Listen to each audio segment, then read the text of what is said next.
Друзья, привет! В этом видео мы узнаем о том, как женщина понимает, что ты слабый и теряет к тебе любые чувства.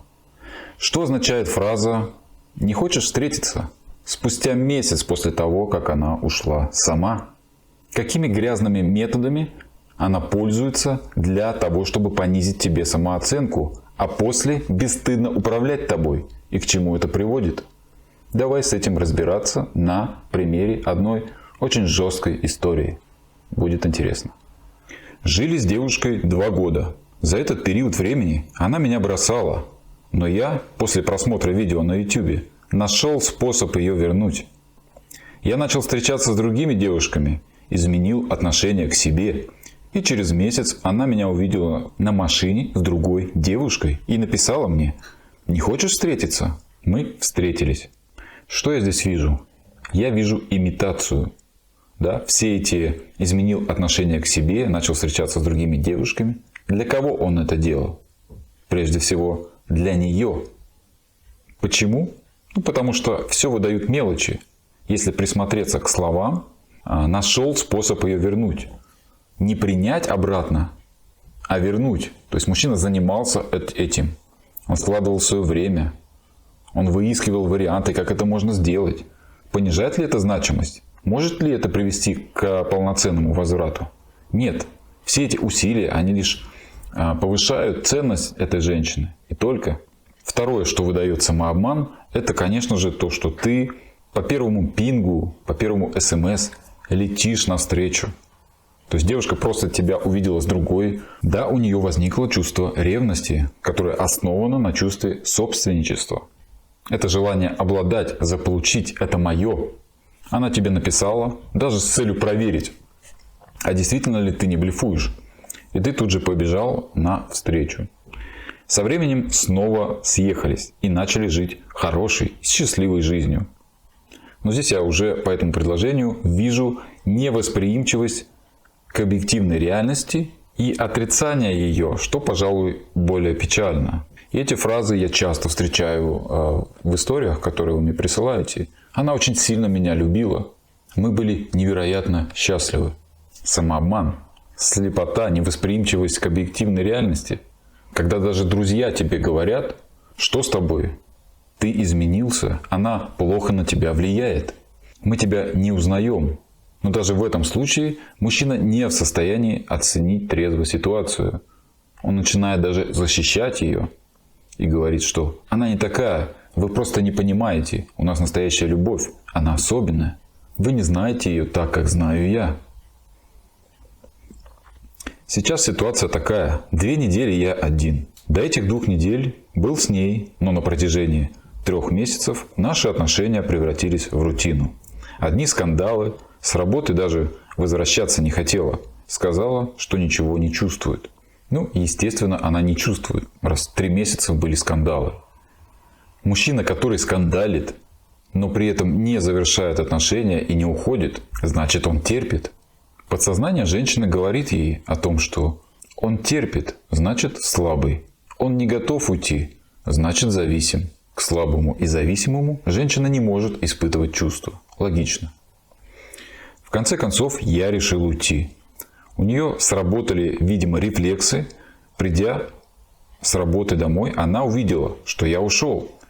Позвонила мне, и, конечно же, я вернулся. Ключевое слово здесь «конечно же». Это снова нам говорит об имитации. Имитация ухода. То есть он изначально, уже уходя, понимал, что он будет сидеть где-то там у себя на пороге с вещами и ждать ее звонка, чтобы сразу к ней прибежать.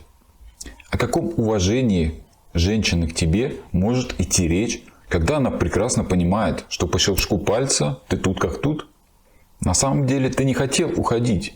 Тебя вынудили. Это был просто слив с ее стороны. У многих мужчин вообще отсутствует напрочь такой навык, как уйти навсегда. Уйти и не вернуться по-настоящему. Ведь когда ты имитируешь, ты не уважаешь себя. И только обретя этот навык, твоя самооценка начнет расти. Прожили мы еще 2 дня. И опять она с работы недовольная пришла. Сказала, что не может меня простить за то, что я ушел. Полночи ругались опять, а на утро сказала, что ей со мной плохо. И без меня тоже плохо. В итоге огромный скандал, я нагрубил сильно, сказал ненавижу ее, да и она орала. Потом сказал ухожу и заберу машину, которую недавно ей купил. Она сказала, что напишет заявление. То, что не может простить, это обычная манипуляция на понижение самооценки через навязывание чувства вины. Плохо со мной и плохо без меня – это тоже довольно хитрая манипуляция, которая основана на противоречиях. Почему хитрая? Потому что мужчины с пониженной самооценкой к ней восприимчивы. То есть люблю, но не могу, хочу, но не буду. Ты для меня на первом месте, я безумно хочу к тебе приехать. У меня сегодня встреча с подругой только, поэтому не получится. Женщина, которая любит, которая действительно хочет быть с мужчиной, она отменит все и приедет, и точка. На слова здесь не нужно обращать никакого внимания. Но, к сожалению, на эмоционально ведомого мужчину, который хочет обманываться сам, это все действует. Он еще будет и оправдывать ее, ведь так хочется верить. Так, наорал, ненавижу. Здесь у нас выход на эмоции, тревожное состояние, стресс, что для женщины означает слабость, имитация готовности уйти. Мужчина в сильной позиции, он не стрессует. Эта готовность уйти в нем, она настоящая, неподдельная. И женщина это ощущает. Именно это поведение можно назвать поведением истинного лидера. Лидера, который управляет отношениями. И как потом будет женщина возвращаться в эти отношения, это уже ее проблема. Твоя задача только будет состоять в том, принимать ли ее обратно или нет. Снова скандал. Полетели мои вещи. В итоге я забрал машину, но этим же вечером отдал ей ключи обратно и документы. И уехал, оставив ей всю мебель, машину, так как она на ней зарегистрирована. Она сказала, что не забудет меня никогда и всегда будет любить, и что хотела семью со мной. Конечно же, надо похвалить раба за преподношение даров великой царицы. Эта манипуляция основана на так называемом положительном закреплении. Обычно я ее советую использовать как раз таки мужчинам, для того, чтобы создать нужный образ женщины рядом с собой.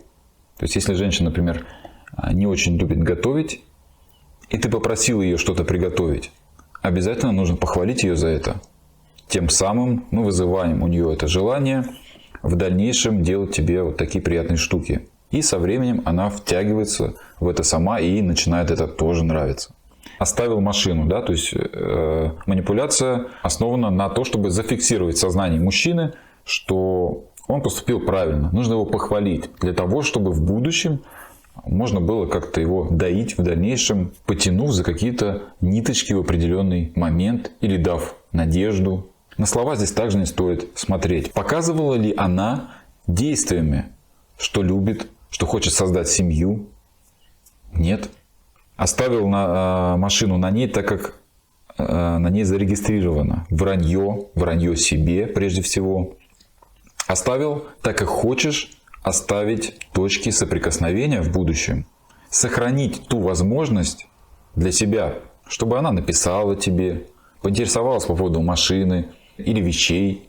А может быть, они вызовут у нее чувство ностальгии, и она тоже тебе напишет. Мужчина хочет нуждаться, мужчина хочет страдать.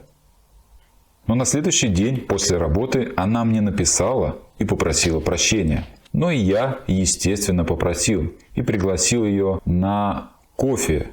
В итоге с утра уже был заблокирован везде. И неудивительно. А за что попросил прощения? За то, что она разрушила отношения? Или, может быть, за то, что она хотела написать на тебя заявление? Слово «пригласить» вообще старайтесь исключить из своего лексикона и заменяйте его на слово «предложить». Но в данном контексте, в данном случае, даже и это слово неуместно. И то, что ты был заблокирован, это неудивительно. Ведь для нее сценарий твоих действий, он уже понятен. Ты как верный песик, который ждет свою хозяйку в будке у дома. Через 3 дня я к ней съездил. Попробовал поговорить. В итоге услышал, что со мной она не жила, а существовала. попытка завиноватить. Я уехал еще через 3 дня. Позвонил и спросил у нее, не гуляла ли она с другим. Она сказала нет.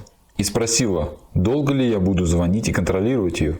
Я сказал, что не контролирую. И честно сказал, что прогулялся с другой девушкой. Абсолютно бессмысленные действия, которые только усугубляют ситуацию.